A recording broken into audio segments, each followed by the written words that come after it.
Muito bem, estamos gravando, então oficialmente boa tarde. Pessoal, vamos então falar um pouquinho sobre os conteúdos. Bom, antes dos conteúdos da semana, né? Não consegui terminar de corrigir as provas de vocês, vai ter que ficar para esse próximo final de semana. Estávamos nas retas finais aí de correção dos TCCs dos alunos para enviar para a banca na próxima semana. Então, gravação de últimas aulas práticas, então não consegui terminar a correção, tá? Pretendo terminar a correção no próximo final de semana. Fiquem tranquilos, já já vocês terão as notas de vocês com os 5 dias antes da próxima avaliação. Nós vamos cumprir este prazo. Não se preocupem com relação a isso. Muito bem, pessoal. Então, os conteúdos dessa semana, né? E, na verdade, dessa semana e da próxima, que é o que nos resta estudar aí da parte de convecção de massa, são os coeficientes, os cálculos dos coeficientes convectivos de transferência de massa, que é o nosso H de massa. Se eu falar alguma coisa de calor aí, desculpa, porque eu já dei aula de transferência de calor hoje, e aí eu sempre troco, né? Transferência de massa, transferência de calor. Então, vocês não tinham nenhuma videoaula para assistir nessa semana, porque eu vou comentar, vou dar a aula para vocês hoje. Vou já colocar a apresentação aí na tela para vocês.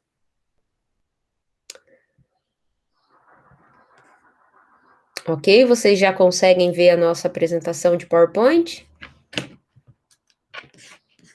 Certo. Deixa eu só arrumar aqui a minha caneta, ok? Muito bem, pessoal. Então, agora nós vamos calcular casos práticos de transferência de calor por convecção e vamos trabalhar com as correlações. Primeiro, nós vamos falar sobre a obtenção dessas correlações empíricas para o cálculo do H. Então, lembrando, pessoal, que o H é o grande problema da convecção e ele depende de muitas variáveis, inclusive e principalmente da formação da camada limite. Então, vai depender da geometria, das condições do escoamento, depende das propriedades do fluido, certo? Então, tudo isso faz com que nós tenhamos aí diferentes correlações para o cálculo do H. Então, para cada condição, nós vamos ter correlações adequadas para o cálculo do H. Então, a obtenção das correlações que nós vamos trabalhar aqui hoje, basicamente são correlações tanto para escoamento interno quanto externo, e a obtenção dessas correlações, nós vamos precisar aplicar a analogia de transferência de massa com a transferência de quantidade de movimento, que é a analogia de Chilton-Combur. Então, a analogia de Chilton-Combur diz que lá o fator Jm de Chilton-Combur é igual ao coeficiente de atrito sobre 2, que é igual ao Stanton de massa vezes o número de Schmidt elevado a 2/3. Então, nós vamos partir dessa correlação para escrever dessa analogia para escrever algumas correlações para o cálculo do coeficiente convectivo. Lembrando que essas correlações são empíricas, portanto, para cada caso a gente tem correlações diferentes, né? Então, lá no capítulo 8 do livro, que traz as correlações, basicamente, ele divide em 3 grupos. Então, as correlações que nós vamos ver na aula hoje são basicamente para convecção forçada, tá? Então, as correlações, elas são divididas no grupo 1, tá aí na tela para vocês, que são as correlações provenientes de escoamento sem deslocamento da camada limite, tá? Então, nós vamos ver tanto escoamento externo quanto interno dentro desse grupo. Aí nós temos um segundo grupo que pode ocorrer deslocamento da camada limite, que é um escoamento externo ao redor de corpos que a gente diz bojudos, que seria, por exemplo, ao redor de uma esfera, né? Então, isso tudo faz parte do grupo 2 e pode ser ao redor, escoamento externo, ao cilindro, certo?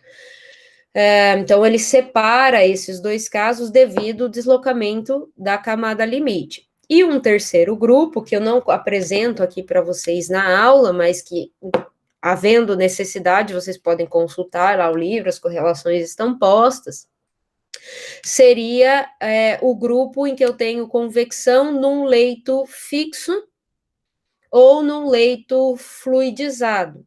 Então, quando você tem a convecção ocorrendo dentro de um leito, seja ele fixo ou fluidizado, que seria o grupo 3, certo? Então, começando a falar das correlações para o grupo 1, que são as provenientes do escoamento em que não há deslocamento da camada limite, nós temos primeiro o escoamento de uma mistura sobre uma placa plana parada. Então, já fizemos uma condição aí, né, de geometria, que é uma placa plana, ela está parada, e o fluido é que escoa ao redor dessa superfície dessa placa, certo?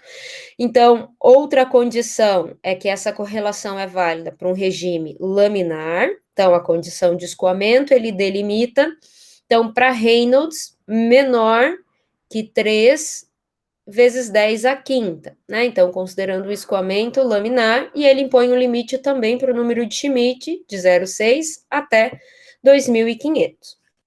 Então, esta correlação, ela apresenta inicialmente a seguinte forma. Então, o fator de Chilton-Coburn, que é o JM, é igual a 0,6641 dividido por Reynolds elevado a meio. E olha, aqui embaixo eu escrevo esta mesma correlação, não mais em função do fator de Chilton-Coburn, mas em função do número de Sherwood. Por que do Sherwood, pessoal? Porque o Sherwood tem um significado para nós muito semelhante ao que o número de Nusselt tinha lá na transferência de calor. Então, o número de Sherwood, ele vai ser o coeficiente convectivo de transferência de massa, vezes um comprimento característico, aqui que eu vou chamar de X. Então, claro que para a placa vai ser o comprimento, né?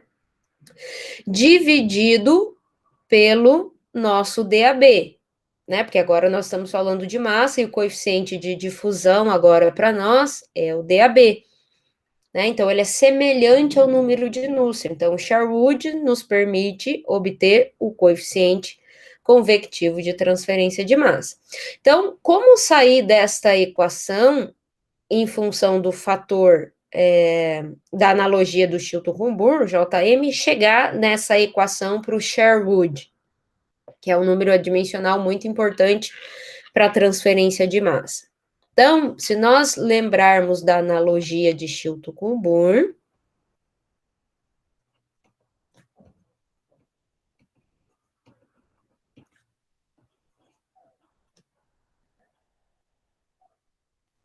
opa, escrevi errado, deixa eu pegar aqui. Coburn, deixa eu ver se está certo agora. Isso. Então, o que ela diz? Que esse fator de Chilton-Coburn, então agora para massa, é o coeficiente de atrito sobre 2, que é igual ao Stanton de massa, vezes o número de Schmidt, elevado a 2/3.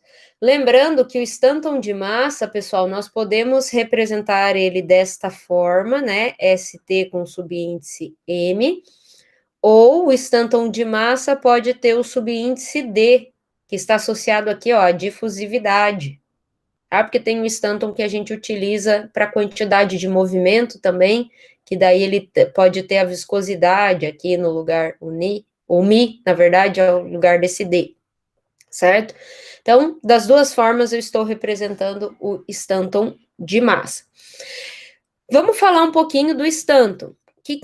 Qual é a definição do Stanton de massa? Então, ele é o coeficiente convectivo de transferência de massa dividido pela velocidade. Eu vou colocar aqui velocidade em termos de U. Ao invés de Vx, eu vou colocar o infinito, que seria a velocidade do fluido, né? Pessoal, então, a forma, ao invés de eu substituir aqui, no lugar da minha analogia, o Stanton de massa, substituir o Stanton por HM, dividido pela velocidade, eu posso reescrever o Stanton de massa a partir de uma relação de números adimensionais, né? Como seria essa relação? Então, eu posso dizer que o Stanton, nós vamos confirmar isso, né? O Stanton é o Sherwood dividido pelo número de Reynolds vezes Schmidt. Então, vamos confirmar se isso tá certo, né? Então, o Sherwood é o coeficiente convectivo de transferência de massa vezes um comprimento característico dividido pelo DAB. Reynolds é a velocidade vezes um comprimento característico dividido por Ni. E o Schmidt é o Ni dividido por DAB, certo? Então, vamos ver aqui o que a gente pode cortar, né? Então, comprimento característico, a gente pode cortar com comprimento característico. O Ni, a gente vai cortar com Ni, DAB com DAB. Ou seja, o resultado disso vai ser o coeficiente convectivo de transferência de massa dividido pela velocidade, ou seja, é exatamente o Stanton. Então, eu posso escrever o Stanton de massa a partir desta relação de números adimensionais, correto? Deixa eu só pegar outra caneta aqui. Então, vou isolar o Sherwood, só para a gente anotar aqui. O Sherwood vai ser igual ao Stanton de massa vezes o Reynolds vezes o Schmidt, certo? É a mesma coisa. Posso escrever, então, em termos de Stanton ou o Sherwood aí, certo? Então, pessoal, se a gente pegar aquela correlação lá do slide anterior, fator de Chilton-Coburn, essa constante, então eu vou anotar aqui embaixo, tá? Deixa eu copiar ela aqui. Então, o JM é 0,6641 dividido por Reynolds elevado a meio, certo? Aplicando a analogia de Chilton-Coburn, vai ser o Stanton de massa vezes o Schmidt. Opa! O Schmidt elevado a 2/3, de acordo com a analogia de Chilton-Coburn, certo? Se eu substituir aqui o meu Stanton de massa por Sherwood dividido por Reynolds Schmidt, então isso vai ser igual ao Sherwood Reynolds Schmidt.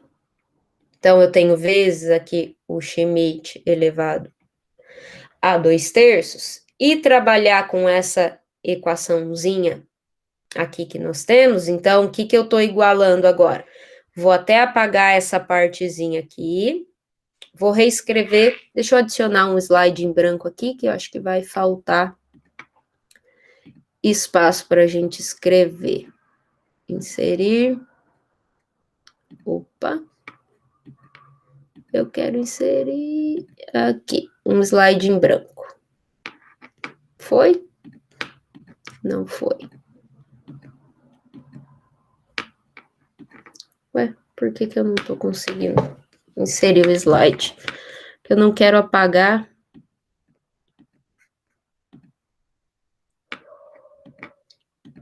Ah, agora foi. Muito bem. Certo? Então, eu vou reescrever no próximo slide.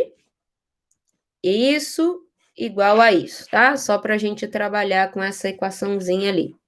Então, eu tenho 0,6641 dividido por Reynolds elevado a meio, igual ao Sherwood, Reynolds, Schmidt, Schmidt elevado a 2/3. Confere? Isso. Muito bem, pessoal. Então, olha ali, eu tenho Schmidt a -1 vezes Schmidt a 2/3. Então, se eu fizer essa continha, isso aqui vai resultar em Schmidt menos 1/3. Concordam? E a mesma coisa com o Reynolds, que eu vou passar lá para o outro lado, o Reynolds passa lá multiplicando, eu consigo isolar essa minha equaçãozinha, isolar o Sherwood.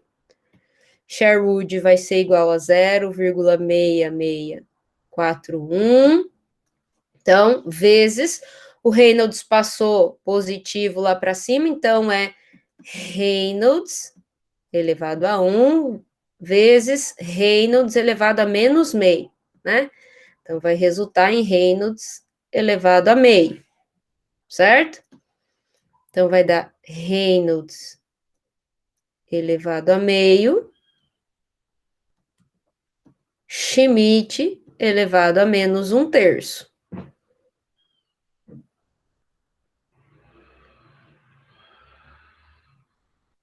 Tá certo isso? Deixa eu confirmar lá.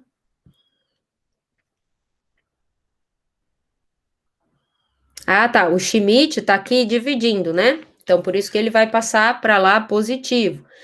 Exato. Então, o Schmidt aqui, ó, ele vai estar dividindo, né? E passa para cima multiplicando. Então, o Schmidt vai passar para cima elevado a 1/3 positivo. Isso mesmo, João. Ok? Então, pessoal, nós podemos escrever a correlação em função do número de Sherwood, assim como a gente fazia para Nusselt lá na transferência de calor, devido à analogia de Chilton com Bohr. É ela que nos permite escrever as nossas correlações em função do Sherwood, e com o Sherwood a gente consegue calcular o H, ok? Então, esse procedimento, pessoal, é utilizado em todas as analogias em todas as correlações que nós vamos trabalhar na nossa próxima, nas nossas próximas correlações, nos próximos slides, certo? Então, por exemplo, aqui, ó, eu vou voltar na nossa correlação lá em cima para fazer mais alguns comentários, mas eu apresento sempre a correlação em termos do fator de Chilton com Bohr e depois em termos de Sherwood, tá? Então, voltando à nossa correlação, nós temos ela escrita em termos do fator de Chilton com Bohr e Sherwood, tá? Porque, pessoal, dependendo do caso, vai ser muito mais fácil a gente trabalhar com a correlação em função do Sherwood, e dependendo do caso, vai ser mais fácil a gente utilizar a correlação em função do fator de Chilton com Bohr. Por isso que eu apresento as duas. Então, nós vamos trabalhar com exercícios até na aula de hoje, na próxima, com essas duas formas de trabalhar, ou com a primeira equação ou com a segunda equação. Então, vai depender da característica do exercício, dos dados que ele fornece, aquilo que eu tenho para trabalhar. Certo? Então, para todos os casos, o que é feito? É aplicada a analogia de Chilton com Bohr, que é o Stanton de massa vezes Schmidt elevado a 2/3, aí eu transformo isso numa relação de Sherwood por Reynolds-Schmidt, e aplico isso na minha correlação em função do fator de Chilton com Bohr, certo? Então, eu fiz esse primeiro exemplo aí, né, para a gente ver como faz, e as outras, então, a gente consegue reescrever em função do Sherwood devido à analogia de Chilton com Bohr, certo? Muito bem, pessoal. Então, a gente tem lá a nossa primeira correlação para a placa, então, para um regime laminar, e uma correlação para o regime turbulento. Então, respeitando esse intervalo aí que é imposto para Reynolds, né? Então, vai de 3 vezes 10 à quinta até 1 vezes 10 à sexta. Então, tem que respeitar sempre esse intervalo. E também o intervalo para o número de Schmidt. Então, eu tenho a correlação em função do fator de Chilton com Bohr e em função do Sherwood. Como que eu cheguei na segunda correlação, que está marcada em vermelho, aplicando a analogia de Chilton com Bohr, certo? Então, lembrando que para a placa, o número de Reynolds vai ser a velocidade vezes o comprimento da placa dividido por Ni. Se for local, né, pessoal, então o comprimento característico aqui eu tenho que considerar o Reynolds local, no ponto específico em que eu quero da placa, né? E o Sherwood é o H de massa, então agora nós estamos falando de massa, então esse H é o nosso HM. Fazendo uma observação aqui, pessoal, o livro do Cremasco, ele não usa HM para coeficiente convectivo, ele usa KM, certo? Então, o KM é o coeficiente convectivo de transferência de massa para o Cremasco. Por que que eu uso HM? Para a gente sempre correlacionar com a transferência de calor. Porque lá no calor nós utilizamos H para o coeficiente convectivo. Então, para a gente sempre conseguir fazer a relação entre os fenômenos, eu prefiro usar o HM para coeficiente convectivo, tá? Mas o Cremasco utiliza a letra K, ok? Então, só cuidado para não confundirem isso aí, ok? Para um escoamento no interior de tubos, então, um escoamento interno. Então, para regime laminar, eu tenho o fator de Chilton-Combur, vai ser 8 dividido pelo número de Reynolds, fazendo o mesmo procedimento, aplicando analogia, eu chego na correlação em função do número de Sherwood, certo? O Reynolds, então, para o escoamento interno, ele até coloca uma velocidade média aqui, que no escoamento interno, lembra lá quando a gente viu escoamento interno lá na transferência de calor? A gente tem que considerar uma velocidade média, né? Então, vezes o diâmetro dividido por Ni, certo? Então, eu preciso do Reynolds para determinar o escoamento laminar. Então, no interior de tubos, para escoamento laminar, eu vou usar esta correlação aqui. Para regime turbulento, pessoal, então eu trago duas correlações. A primeira correlação é para quando o meu fluido é um líquido, então respeitando o intervalo de Reynolds de 2,1 vezes 10 a 3 até 7 vezes 10 a quarta, e o intervalo para o número de Schmidt. Nós temos a correlação, essa primeira correlação, proposta por Linton Sherwood, e eu tenho uma correlação aqui também para gás. Então, quando o meu fluido de trabalho é um gás, ok? Respeitando também os intervalos para Reynolds e Schmidt. Então, só uma observação aqui, ó. Então, percebam que aparece esse YB médio aqui. Então, além de aplicar o fator de Chilton-Coburn aqui na analogia para a gente reescrever a equação em função de Sherwood, vamos lembrar, né, que a pressão de B, então, se eu usar a concentração média, vai ser igual a fração molar de B média vezes a pressão total, certo? Então, meu YB médio vai ser a pressão de B média dividido pela pressão total. Por isso que na equação aqui, em função de número de Sherwood, aparece essa substituição aqui do inverso da fração molar do B médio, certo? Então, eu preciso considerar a fração molar média de B. Como calcular a fração molar média? Então, lembra que a gente já trabalhou com a equaçãozinha, né, da fração molar média, lá no começo do nosso curso, certo? E, geralmente, quando a gente trabalha com gases, ao invés de ter informação de fração molar, a gente tem informação de pressão, né? Então, muitas vezes, a gente já consegue calcular a partir da avaliação da pressão, certo? Então, para regime turbulento, ele divide aí em duas correlações, dependendo do tipo do fluido de trabalho. Pessoal, quando a gente fala ainda de escoamento interno, nós também temos que considerar dutos não circulares, né? Então, no caso de dutos não circulares, o comprimento característico vai ser o diâmetro hidráulico, certo? Então, no Reynolds, lá a gente vai considerar o comprimento característico, o diâmetro hidráulico e demais correlações, função do comprimento característico, como Sherwood, a gente também vai utilizar o diâmetro hidráulico, certo? Então, tem aí algumas equações já prontas para o diâmetro hidráulico, dependendo da geometria do duto não circular, ok?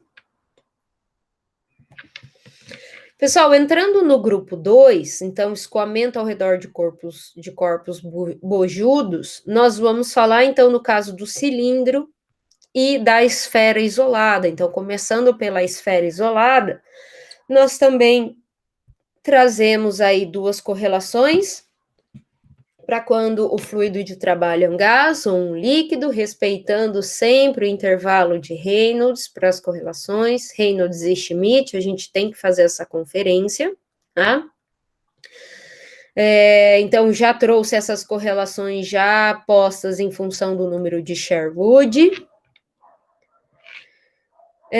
No caso da esfera isolada, a gente tem mais uma correlação, que é a correlação de Williams, que ela considera uma equação, uma correlação válida para quando o fluido de trabalho for ar ou água. Tá? E essa correlação de Williams, ela é mais aplicada, mais que as correlações anteriores, tá? Para quando eu tenho fluido de trabalho, ar ou água, ok?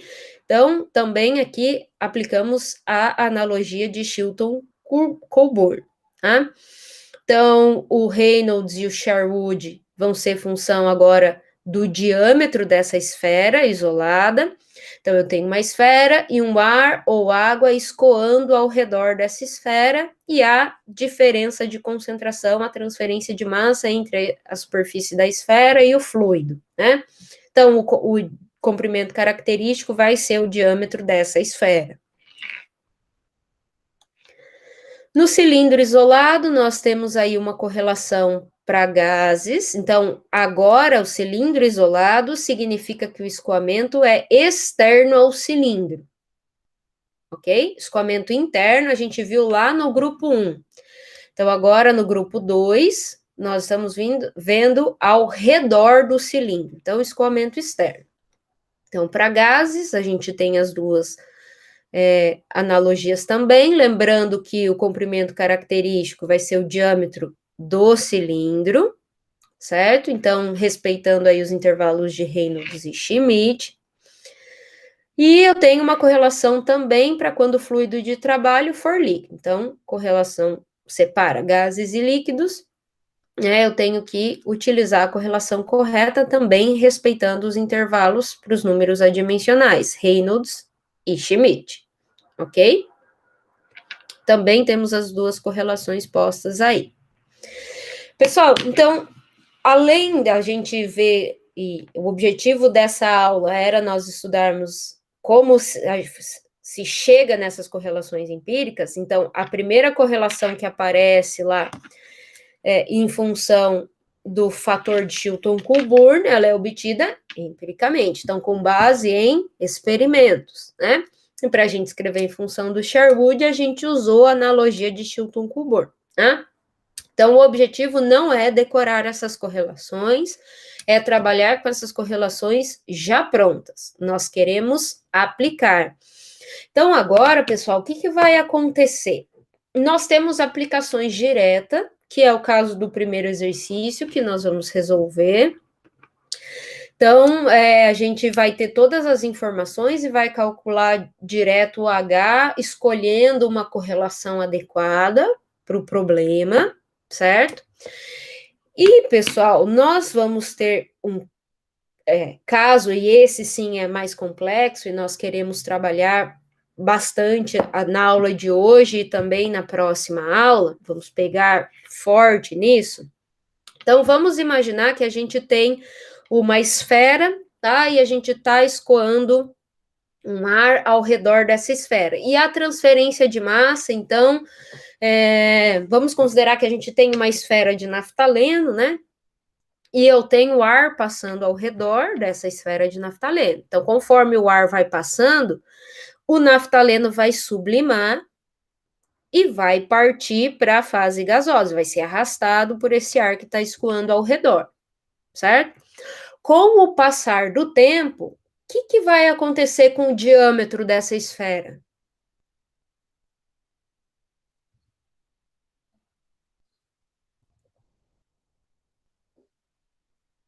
vai diminuir, né? Porque eu estou transferindo massa, vai diminuir o diâmetro dessa esfera.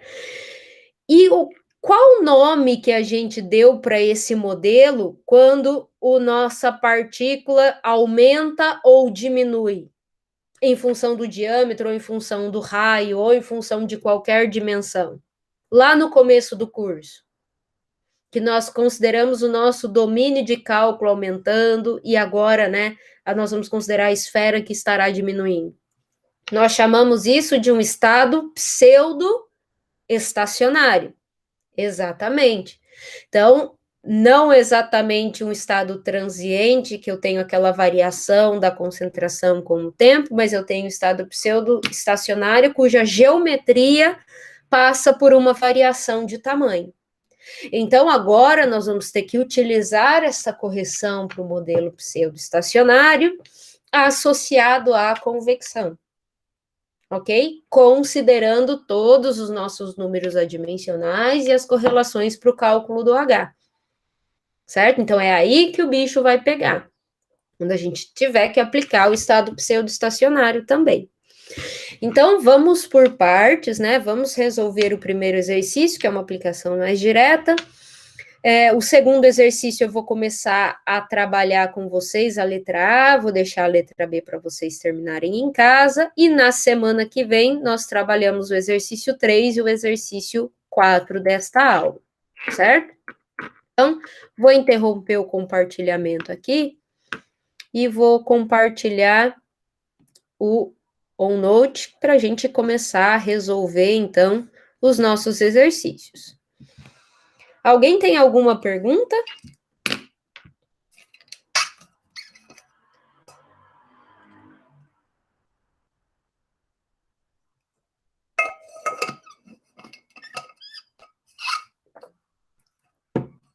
Certo, então vou passar direto, vou resolver esse exercício com vocês, o exercício 1 da aula 17 ou é a aula 18? É a aula 17, tá certo. Então, esse vamos resolver mais rapidinho, certo? Então, o que ele diz? Determine o valor do coeficiente convectivo de transferência de massa, então ele quer o coeficiente convectivo de transferência de massa por intermédio da analogia de Chilton-Coulomb, considerando que a água a 25 graus Celsius e 1 atm, então numa temperatura de 25 graus Celsius, numa pressão atmosférica, 1 atm, escoa a uma velocidade de 60 metros por segundo no interior de uma tubulação lisa e retangular, de lados iguais a 2 e 3 centímetros, feito de naftaleno. Então, ó, vamos tentar desenhar aqui. Peraí, deixa eu desenhar melhor. Vou desenhar aqui embaixo.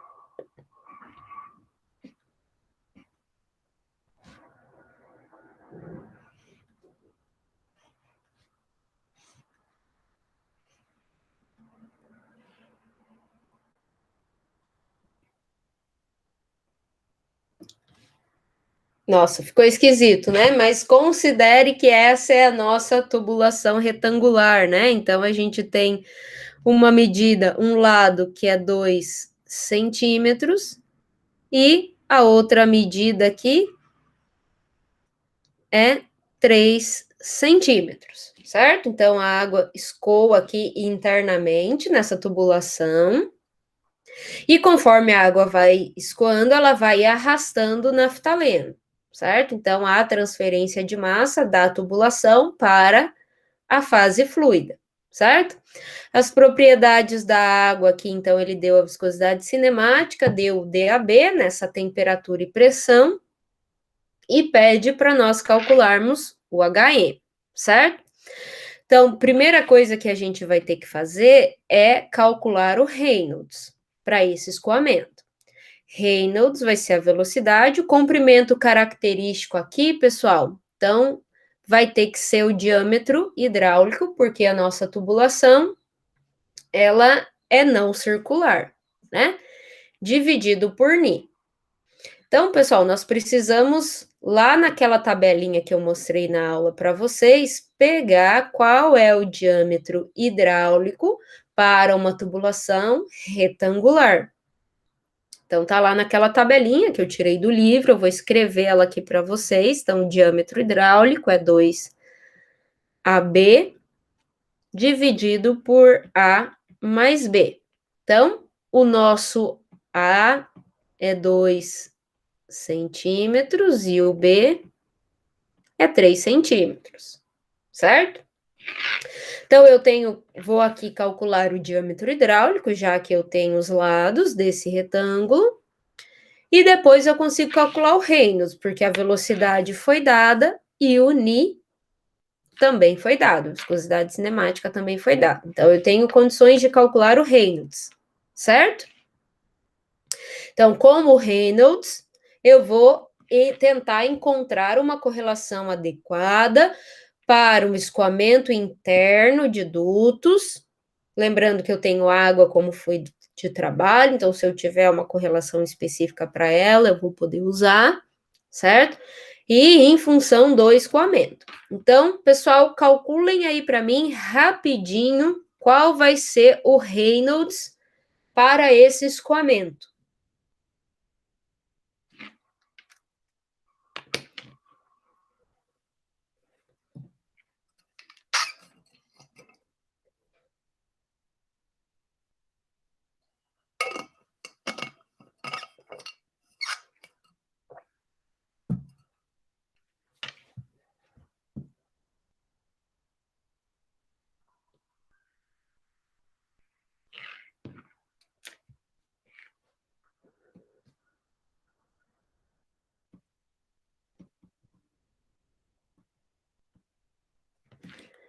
E vezes 10 a sexta? Não, vezes 10 a quarta, né? Porque, ó, o comprimento está em centímetros. É 2 e 3 centímetros. Então, convertendo para metro. Isso. Então, o Reynolds vai dar 9 vezes 10 a quarta, certo? Então, agora, para esse Reynolds, nós vamos olhar lá as nossas correlações e vamos escolher uma adequada. Vou interromper aqui e vou voltar para o nosso slide.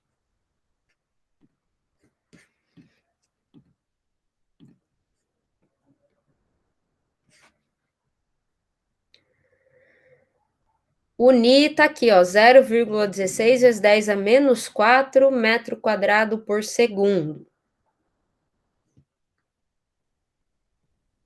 E você quer o V ou o Ni? O V, a velocidade é 60 metros por segundo. E o Ni é a viscosidade cinemática. Certo. Então, vamos lá. Então, aqui nós temos o diâmetro hidráulico, vamos... Placa, regime turbulento. Então, aqui, escoamento de misturas no interior de dutos, tubos, né? Então, ó, o nosso Reynolds não é um escoamento laminar, então a gente não pode usar. Então, nós temos essas correlações aqui. A gente sabe que a água...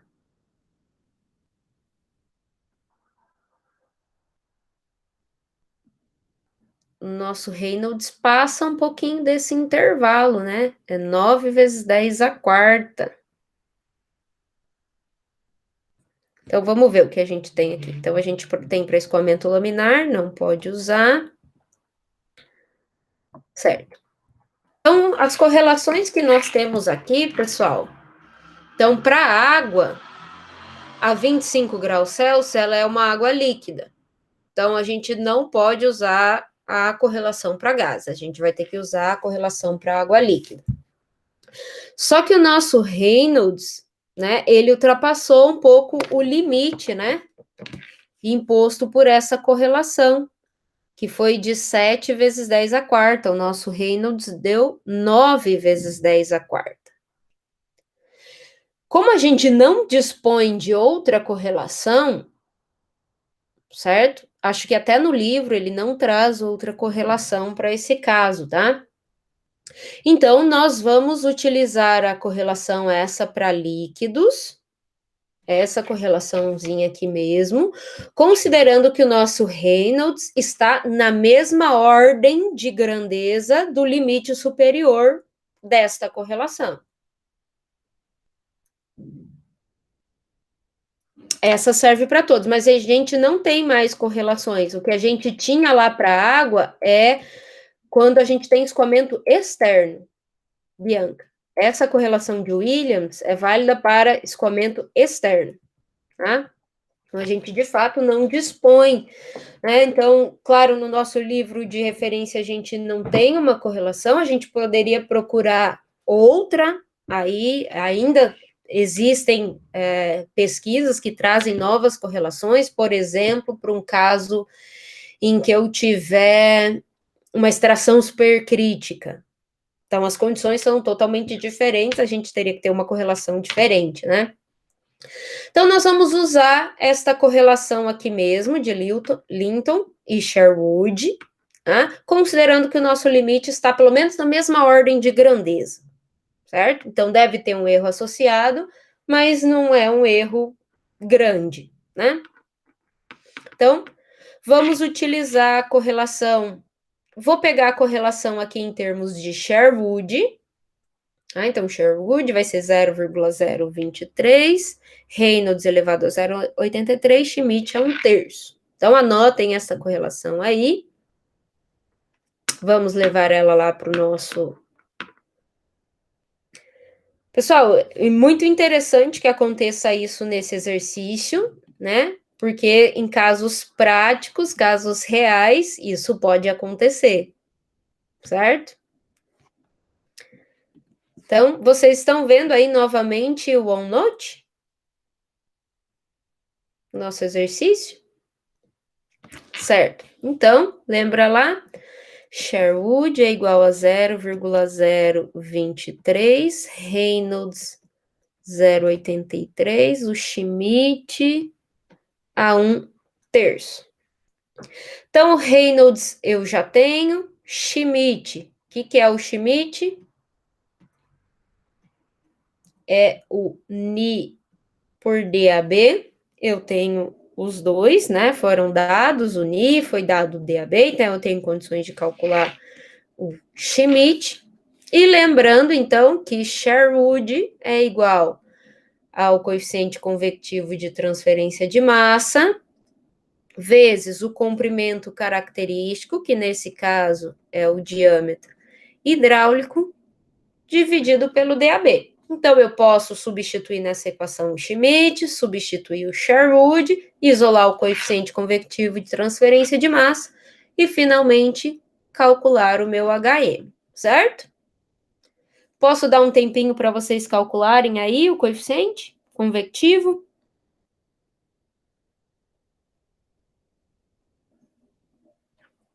Vamos lá.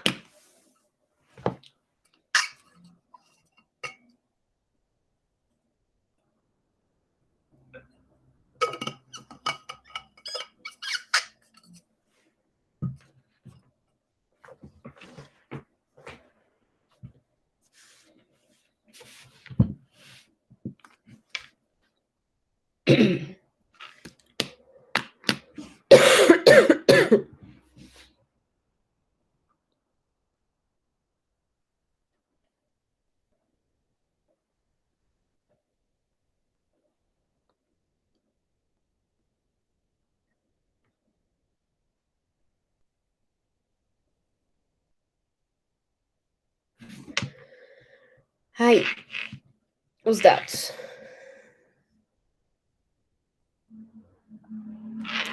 Isso, João. Qual que é a unidade?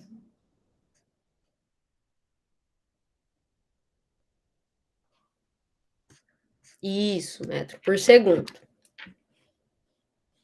Muito bem, então 0,104 metros por segundo. Ok?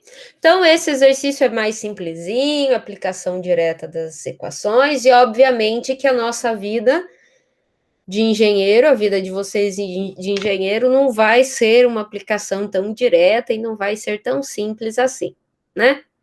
Então, a gente tem que colocar alguns probleminhas a mais aí nessas nossas aplicações. Ok? Tranquilo esse exercício? Posso passar para o exercício 2? Muito bem, vamos lá. Exercício 2.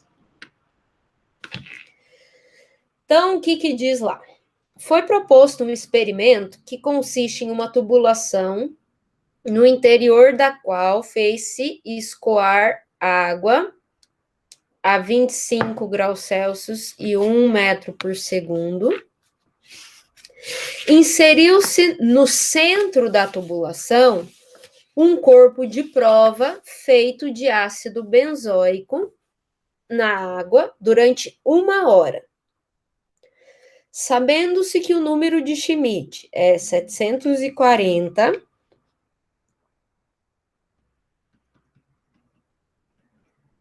e que a solubilidade do ácido benzoico é 3 vezes 10 a menos 3 gramas por centímetro cúbico, determine o raio final do corpo de prova, considerando esférico de raio inicial igual a meio centímetro.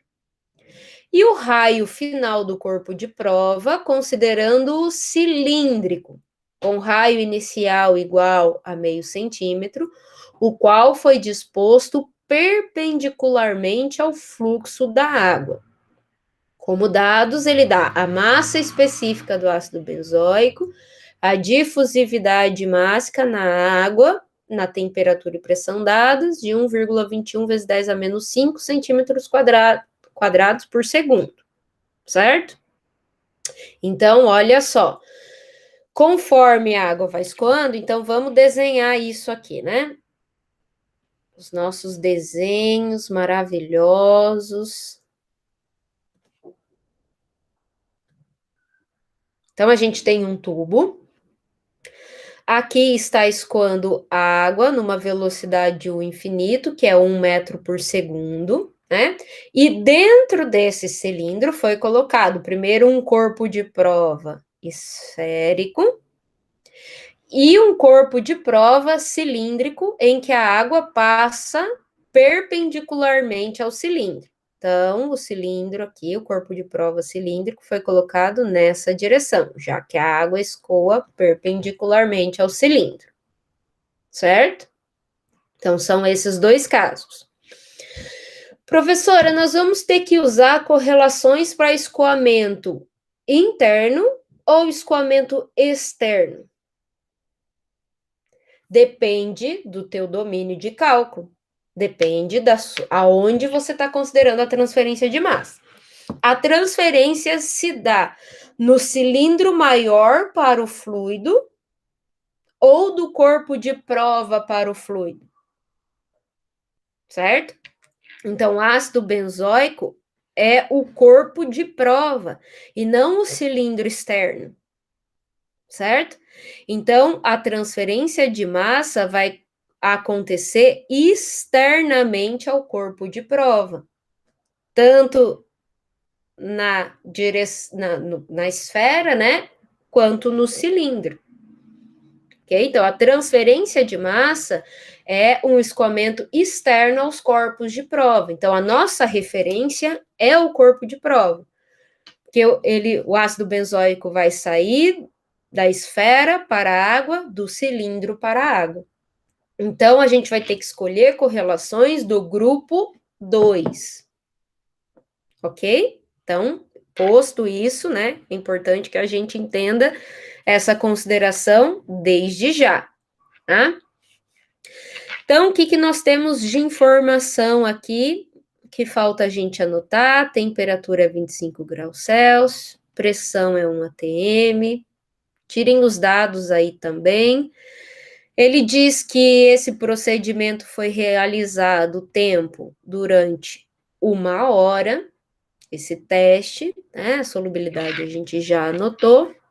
Então, a letra A, ele quer o raio final, passado aí 1 hora, sendo que o raio inicial é 0,5 centímetros para a esfera, e na letra B, para o cilindro, ele também, que é o raio final, considerando que o raio inicial do cilindro também era meio centímetro, certo? Dúvidas no entendimento da questão aqui, pessoal?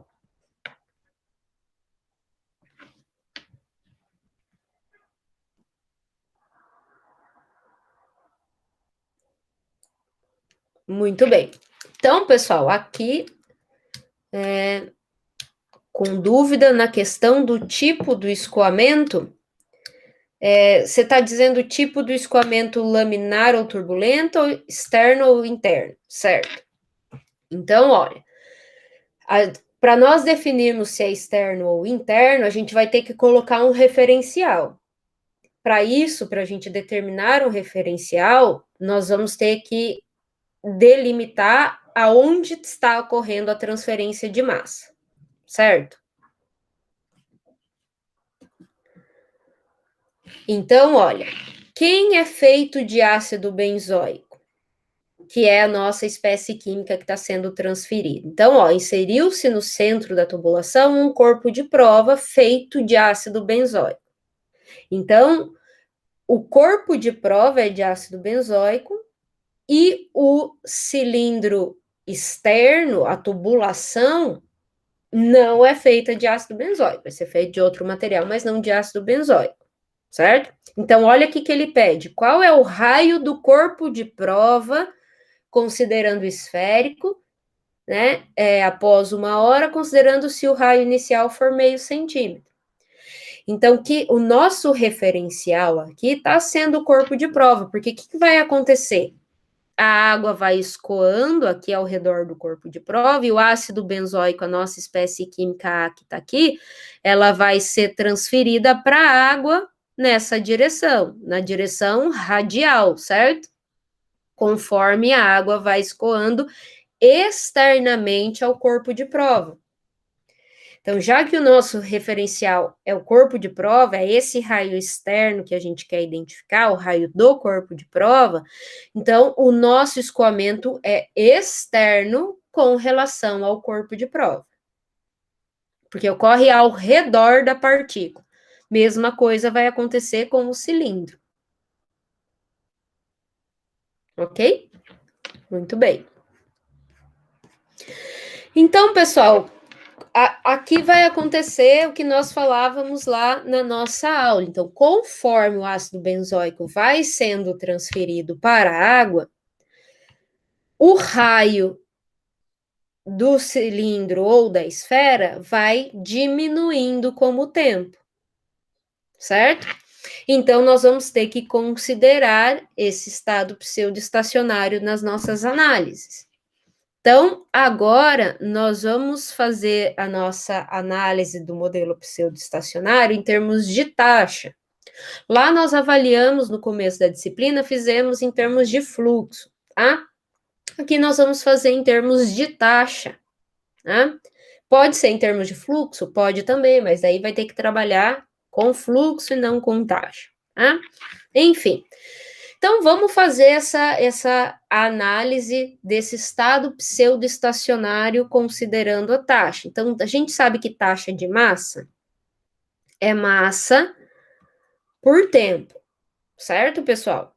Então, se a gente tem variação, né, de tamanho, então a gente vai ter que começar definindo a nossa taxa por uma variação. Variação de massa do A, que é a nossa espécie química de interesse, né? Em função da variação do tempo. Só que aqui o que está ocorrendo é uma variação de tamanho, certo? Então, a gente vai ter que substituir essa massa aí. Outra coisa importante, então, eu vou reescrever aqui embaixo. A gente sabe que a taxa de massa de ácido benzoico vai ser uma variação dm/dt. Agora, pessoal, esta variação vai ser positiva ou negativa? Por que que eu digo isso? Quando nós estudamos lá no começo do curso, o nosso reservatório pseudoestacionário, o que que acontecia? Nós estávamos avaliando o nosso domínio de cálculo, que era a nossa região, a nossa fase gasosa, certo? Sempre o nosso domínio de cálculo, onde ocorria a transferência de massa, era na fase gasosa.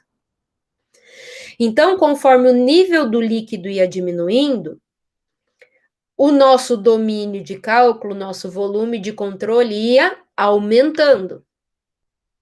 Então, a nossa variação lá era positiva, certo? Porque o nosso domínio de cálculo ia aumentando. Agora, pessoal, nós vamos fazer essa avaliação na partícula, porque nós queremos o raio final da partícula, certo? Então, conforme passa o tempo, a partícula diminui, diferente do que acontecia lá no começo do nosso curso. Então, essa variação dm/dt, ela vai ser negativa, porque a partícula diminui o seu tamanho. O diâmetro e, portanto, o raio vai diminuir, certo? Então, é muito importante esse sinal negativo aqui, que indica a diminuição do tamanho da partícula, já que nós queremos calcular o raio dessa partícula. Entendido isso? Muito bem. Pessoal, vamos abrir esta massa, então, como a gente fez lá quando a gente estudou o pseudoestacionário. Então, massa de A, eu posso escrever como a massa específica do nosso A, que é do sólido, né? Então, eu vou colocar até um S aqui, ó. Ou eu vou deixar sem o subíndice, que é para a gente não confundir com... não, eu vou deixar o ρA. Então, cuidado para não confundir com a concentração mássica, certo? Essa massa específica é a massa específica do sólido, né? Então, é a massa específica vezes o volume, certo? Dividido pelo nosso dt. Se as propriedades físicas são constantes, o ρA, massa específica, pode sair de dentro desta derivada, então nós vamos ter menos ρA dV dt, certo? Pessoal, como nós vamos trabalhar aqui com geometria esférica e cilíndrica, eu não vou substituir o dV ainda. Eu vou guardar esta equação como 1, e na hora que a gente for trabalhar especificamente com cada geometria, nós vamos abrir este dV, certo? Então, entendido até aqui? Então, nós sabemos que a nossa taxa de massa de ácido benzoico vai ser menos ρA dV dt. Isso é uma coisa que já está posta, certo? Pessoal, vamos retomar fluxo convectivo. Fluxo convectivo é dado pelo coeficiente convectivo de transferência de massa, concentração mássica. Então, agora eu estou fazendo em termos mássicos, né? Então, concentração mássica de A na superfície ou na parede, então estou chamando de ρP, menos na parede, na superfície do corpo de prova, né? Menos a concentração de A no fluido, na água, certo? Então, vamos só fazer alguns comentários com relação a isso. Então, para a gente delimitar qual é a concentração mássica de A na parede, então, ó, tenho aqui o meu corpo de prova, eu quero pegar a superfície desse corpo de prova e quero descrever aqui qual é a minha concentração mássica nessa superfície, certo? A concentração mássica aqui, pessoal, Percebam que eu tenho um equilíbrio, né? Sólido, líquido, aqui, né? Porque eu estou na superfície. Então, uma condição de equilíbrio. Se, pessoal, o exercício me deu qual é a solubilidade desse ácido benzoico, e eu tenho uma condição de equilíbrio aqui na superfície, eu posso dizer que o que vai ser transferido de ácido benzoico para a fase líquida vai ser aquilo descrito pela solubilidade, certo? Meu celular aqui está querendo participar da aula.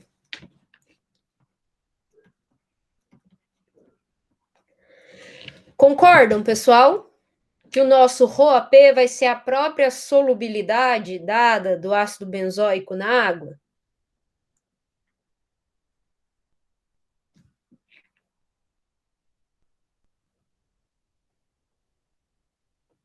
Sim, podemos seguir? Certo.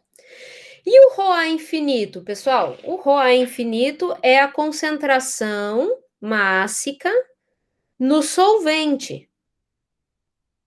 Solvente, que é a nossa água, certo? Então, pessoal, a gente pode dizer que no início do processo, então, a água que está entrando aqui em contato inicialmente com o ácido benzoico vai ter uma concentração nula ou uma concentração muito, muito pequena de ácido benzoico, porque na água, geralmente, eu não devo conter ácido benzoico na água, certo? Então, nós vamos considerar que ela é desprezível. Ou seja, o meu ρA infinito é zero, antes de entrar em contato aí com o corpo de prova. Certo? Então, inicialmente, eu não tenho ácido benzoico no meu fluido de trabalho, que é a água. Certo? Então, posto isso, eu posso escrever em termos de taxa essa equação, né? Então, a taxa de A vai ser coeficiente convectivo vezes a área da superfície vezes o ρAP, já que o ρA infinito é zero, é praticamente desprezível, certo? Então, nós temos a nossa equação 2. Ou seja, pessoal, taxa é igual a taxa. Então, eu posso igualar a minha equação 1 com a minha equação 2. Menos a massa específica de A dV dt vai ser igual coeficiente convectivo de transferência de massa, água, ρAP, que é a própria solubilidade. Certo? Até aqui tudo bem? Concordam? Certo? Só vou reescrever essa equação. dV dt vai ser igual a menos ρAP por ρA, coeficiente convectivo de transferência de massa vezes a área. Então, só passei ali dividindo. O A é a área. Eu estou escrevendo a taxa. Então, isso aqui é fluxo, e isso é taxa. Certo? Muito bem. O que nós vamos começar a descrever aqui, pessoal? Nós não temos o coeficiente convectivo de transferência de massa. Ele não foi dado, certo? Eu posso escrever em função do Stanton de massa. Certo? Eu sei que o Stanton de massa é o coeficiente convectivo dividido pela velocidade. Certo? Então, como nós não temos o coeficiente convectivo de transferência de massa, nós temos que agora procurar correlações para a gente substituir aqui no lugar do H. Professora, por que a gente não calcula o H separado para depois substituir aqui e fazer os nossos cálculos? Porque, vamos lá, vamos avaliar.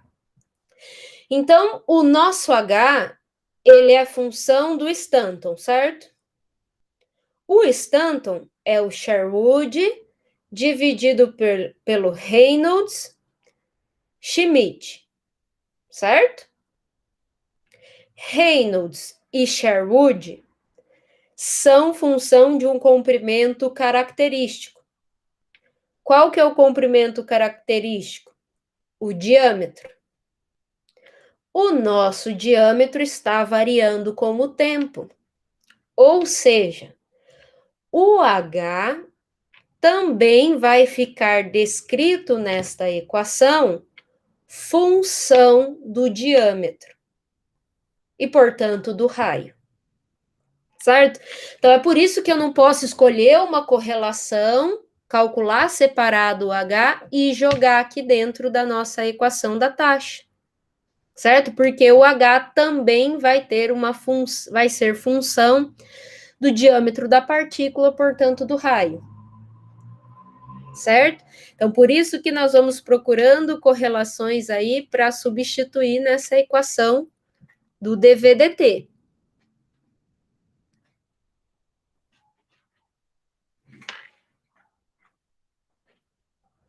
Na primeira equação, essa equação aqui, ó, é ela que está considerando a variação do tempo. A gente ainda não substituiu a nossa condição de contorno para o tempo. A gente vai ter que integrar essa derivada aqui, aplicando a condição de contorno, de 0 a 1 hora.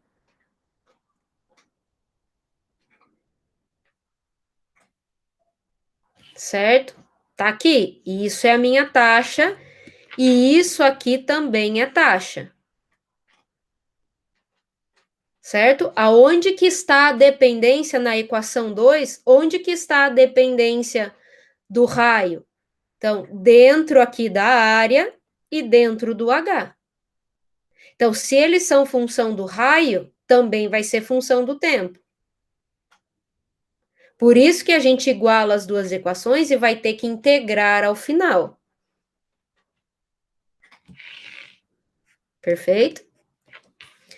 Então, pessoal, substituindo aí o nosso coeficiente convectivo de transferência de massa pelo Stanton de massa vezes a velocidade, a gente tem que dV/dt é igual a menos o ρAp pela massa específica, e Stanton de massa vezes a velocidade vezes a área, certo? Vou chamar essa equaçãozinha de 3.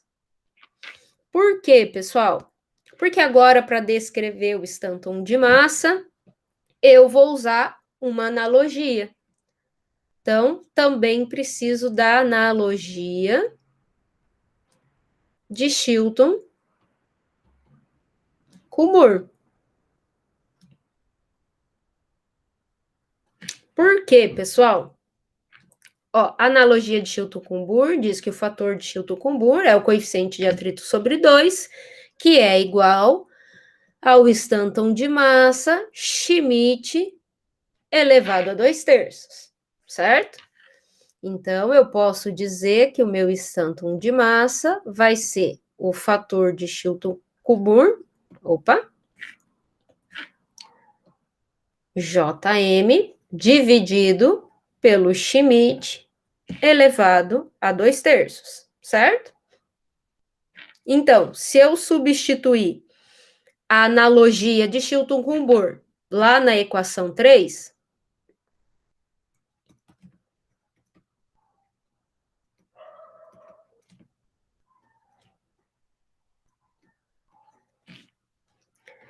então eu vou ter que o meu dV/dt vai ser igual ao menos meu ρAp por ρA, o Stanton é o Jm dividido pelo Schmidt elevado a 2/3, velocidade vezes a área, certo? Vamos chamar de equação 4.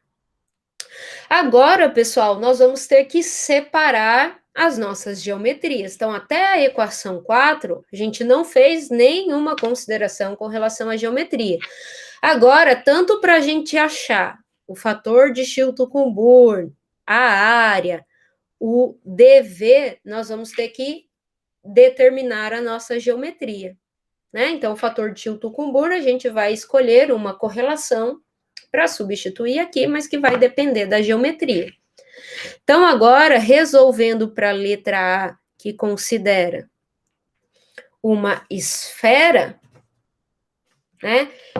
Vamos começar encontrando uma correlação adequada para o fator de Chilton-Coburn, pode ser? Então, nós queremos agora primeiro achar um JM para a gente substituir aqui na equação 4, certo? Considerando a geometria esférica. Então, primeira coisa sempre que eu vou fazer é calcular quem? Reynolds. Reynolds vai ser a velocidade vezes o diâmetro da partícula, porque eu tenho uma esfera, então o comprimento característico vai ser o diâmetro, dividido por π, certo? Percebam, pessoal, que nos dados aqui do problema, ele deu a massa específica e deu a difusividade, ele não deu o Ni, mas ele deu o Schmidt. Então, eu sei que Schmidt é Ni por DAB, certo? Então, o meu Ni ali no Reynolds vai ser Schmidt vezes o DAB, certo? Então, Reynolds vai ser a velocidade, o diâmetro, Schmidt vezes DAB. Ou seja, pessoal, o que nós vamos fazer aqui? O diâmetro da partícula, a gente não pode substituir, porque ele varia com o tempo, função do tempo.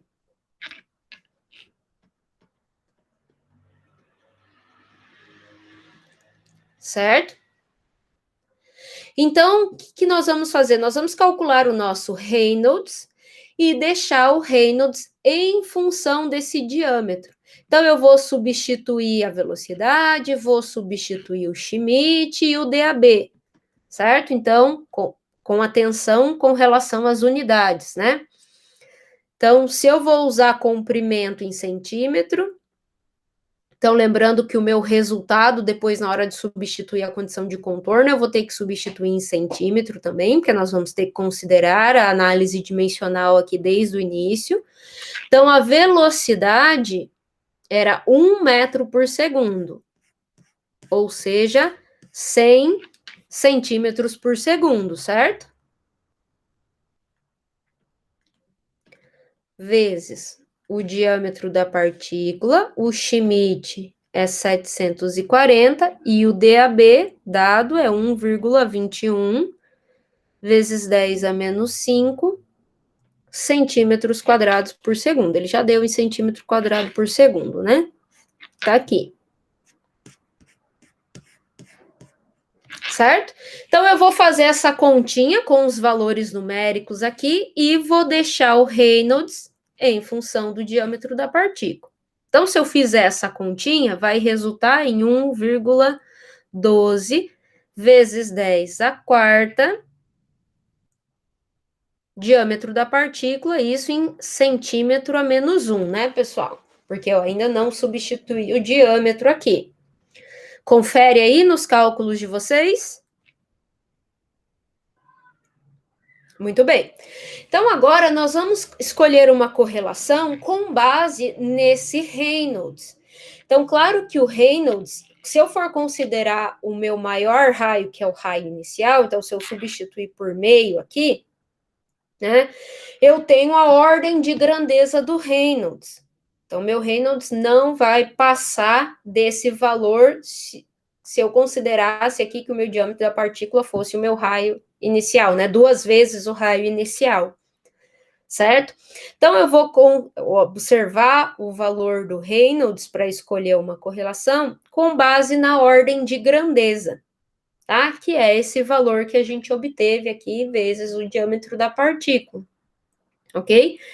Então, como a gente tem um caso de escoamento externo e que o nosso fluido de trabalho é a água, certo? Então, eu vou já reescrever aqui a correlação de Williams.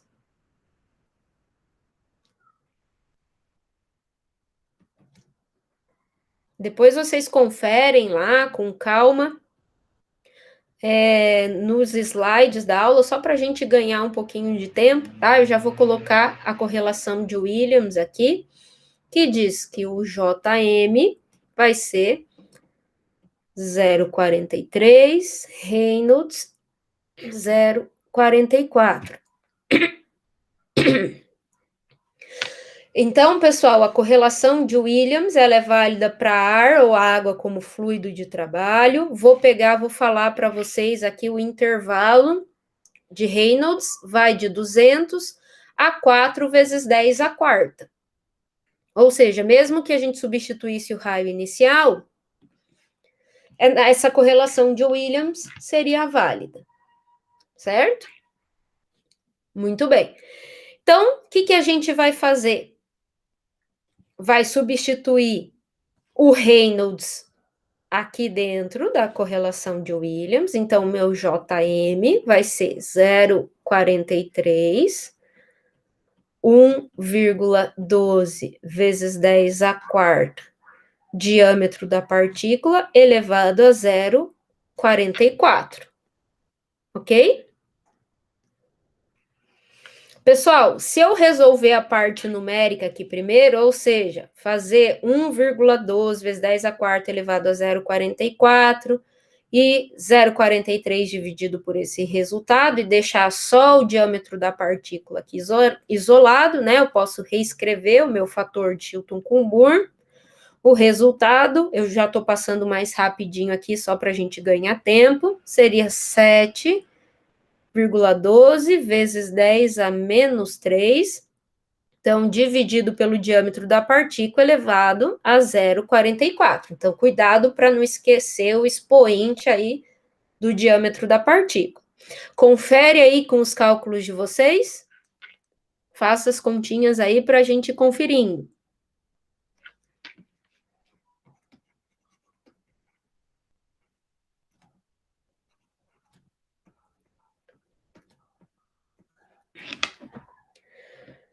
Vamos só numerar essa nossa equação. Nós paramos em equação 4, né? Então, essa seria a nossa equação 5, essa do fator de Chilton-Coulomb. Então, se nós recuperarmos a nossa equação 4, que era aquela geral antes da gente fazer as nossas condições para a esfera, eu posso substituir a equação 5 aqui no lugar do fator de Chilton-Coulomb, certo? Então, retomando a equação 4 e substituindo a 5 na 4. Então, dV dt vai ser igual, então tem menos ρAp por P dividido pela massa específica. Velocidade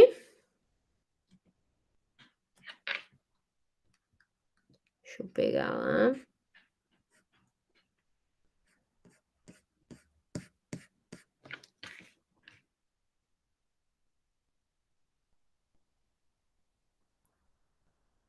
A área, que eu não posso esquecer.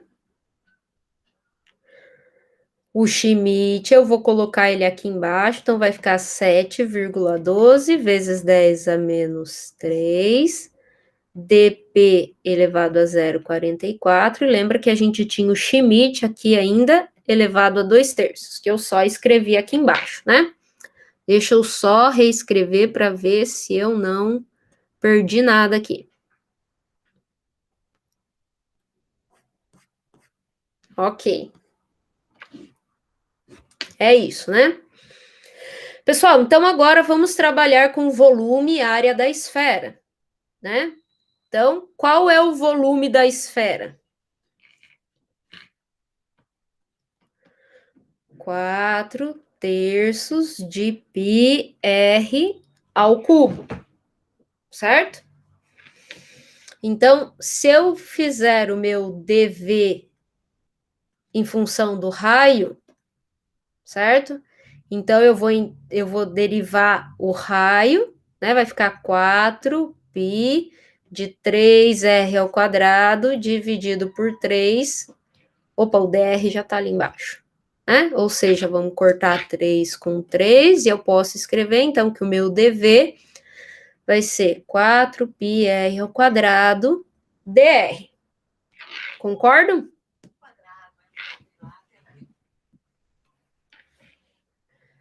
Então, se eu substituir o meu dV e substituir a área da esfera, que é 4πr ao quadrado, certo? Então, o que nós vamos ter lá?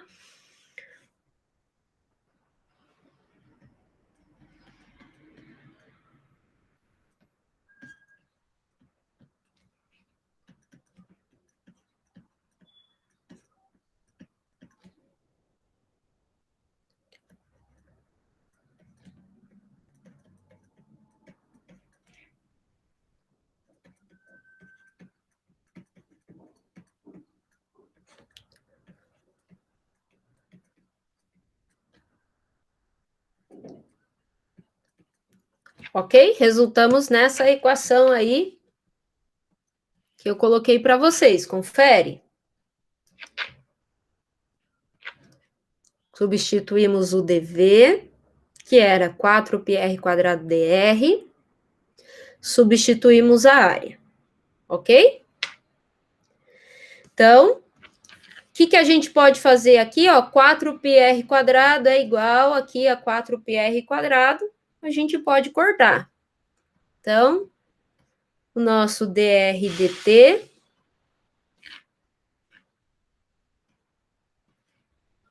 é igual ao menos ρp ρa, o infinito.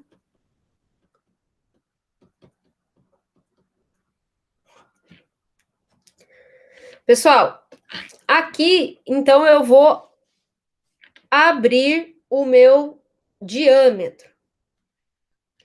O diâmetro da partícula, pessoal, é 2 vezes o raio, certo? Então, o meu diâmetro da partícula vai ser 2 vezes o raio, vezes Schmidt elevado a 2/3, certo? Fazendo essa continha aí, pessoal, quer dizer, o que a gente pode fazer aqui? Para a gente já trabalhar com a parte numérica. Nós podemos substituir o ρp, que é a solubilidade, né? Podemos substituir a massa específica, a velocidade, o Schmidt, fazer o 2 elevado a 0,44 e deixar tudo isso só em função do raio, certo? Então, o meu dr dt vai ser menos, a solubilidade é 3 vezes 10 a menos 3 gramas por centímetro cúbico.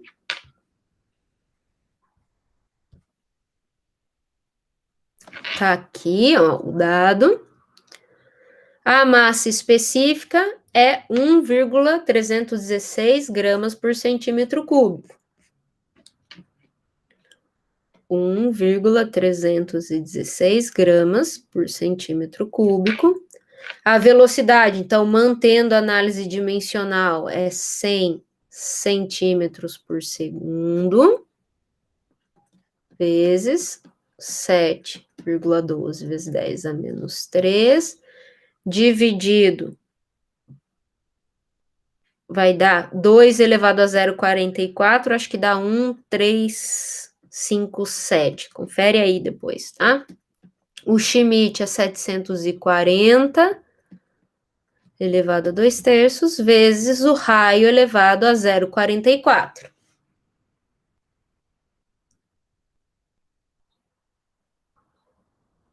ok?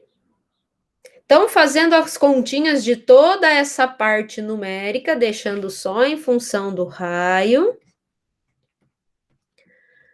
o meu dr/dt vai resultar em 1,46 vezes 10 a menos 5, dividido pelo raio elevado a 0,44. Confere aí, então a unidade aqui, pessoal, tá em centímetro por segundo, certo? Que aqui cortou, cortou.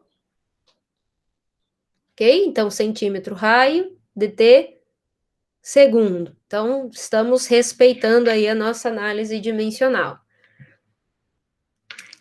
Confere aí esse valor, pessoal. Muito bem, então agora, tranquilo, o que a gente vai fazer? Separar as variáveis e integrar nas nossas condições para o tempo. Então, no tempo zero, nós temos o nosso raio igual ao raio inicial, que é 0,5 centímetros. No tempo 1 hora, então, 1 hora, depois tem que fazer análise dimensional na hora de substituir. Minha sugestão é deixar para o final, tá? Eu sempre coloco aqui T final, que a gente sabe que é de 1 hora, vai ser o raio igual ao raio final, que é o que a gente quer saber. Então, vamos aí separar as nossas variáveis. R elevado a 0,44 dr é igual a menos 1,46 vezes 10 a menos 5 dt. Desse lado, eu vou integrar com relação ao raio, desse com relação ao tempo. Então, de 0 ao tempo final. No tempo zero, eu tenho meu raio inicial, e no tempo final, eu tenho meu raio final. Certo? Então, resolvendo essa integral.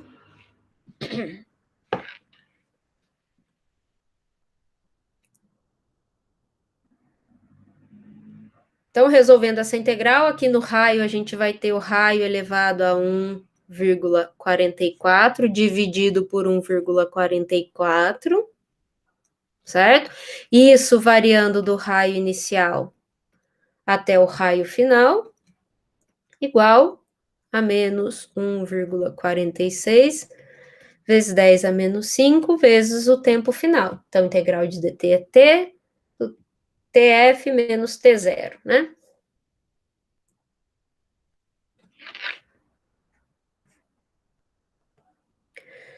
Então, substituindo o nosso raio inicial que a gente tem, o raio final que a gente quer saber, então, raio final elevado a 1,44 menos o raio inicial elevado a 0,44, passando 1,44 para o outro lado, menos 2,1 vezes 10 a menos 5, vezes o tempo final. Então, essa seria a nossa equação final para a esfera. Substituindo, então, o tempo final em segundos, certo? Porque para a gente manter a nossa análise dimensional, unidade de comprimento e unidade de tempo. Então, tempo a gente está usando em segundos até agora, né? E comprimento em centímetros. Então, o raio inicial tem que ser colocado em centímetros e o tempo em segundos. E fazendo essa continha aí, nós temos o raio inicial a gente tem, o tempo final a gente tem, é só achar o raio final, certo? Um tempinho para vocês realizarem essa continha aí.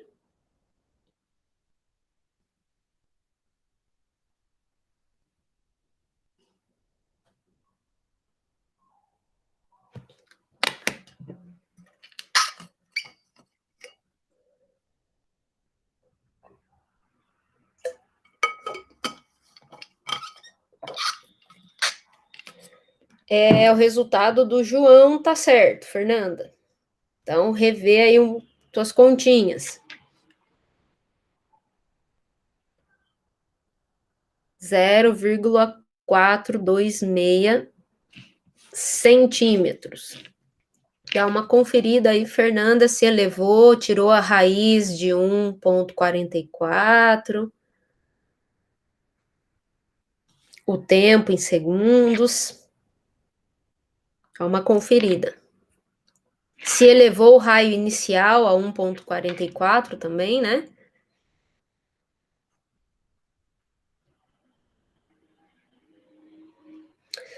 Muito bem, pessoal. Dúvidas até aqui nesse exercício?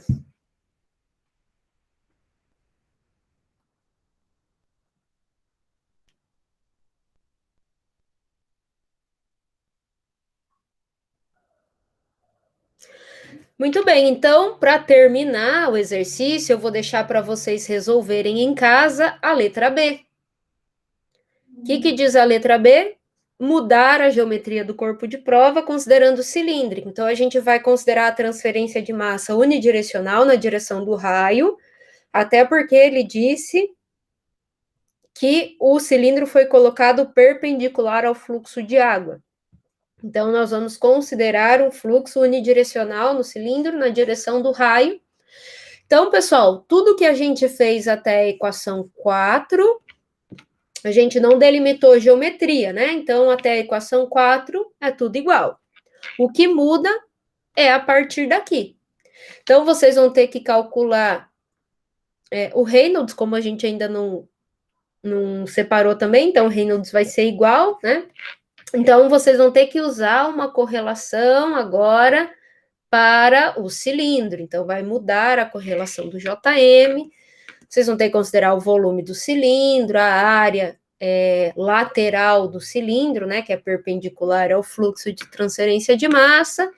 Resolver tudo de novo, separar as variáveis, integrar e calcular o raio final para o cilindro. Certo? Então, eu vou deixar a letra B como tarefa para vocês resolverem, tá? Vou colocar o resultado aqui para vocês. Raio final da letra B vai dar muito parecido com a letra A, 0,43 centímetros. Ok, pessoal? Posso deixar essa tarefinha para vocês aí, então?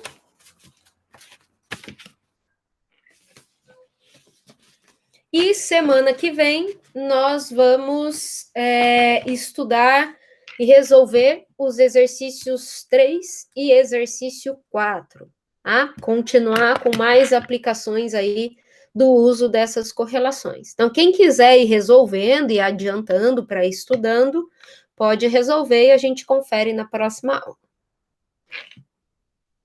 Certo? Muito bem, pessoal. Então, boa sexta-feira, bom final de semana para vocês. Se cuidem, bom final de semana. Um abraço. Até mais.